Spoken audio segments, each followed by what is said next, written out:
ওড়িশার পুরীর জগন্নাথ মন্দিরের মণিভাণ্ডার আজ দুপুর 1:28 খোলা হলো।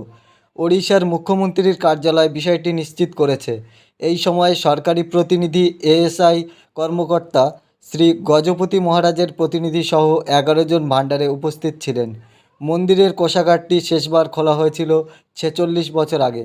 কর্মকর্তাদের মতে, সরকার রত্নভাণ্ডারে উপস্থিত মূল্যবান জিনিসগুলির একটি ডিজিটাল তালিকা প্রস্তুত করবে, যাতে তাদের ওজন এবং নির্মাণের মতো বিষয় তথ্য সুরক্ষিত থাকবে।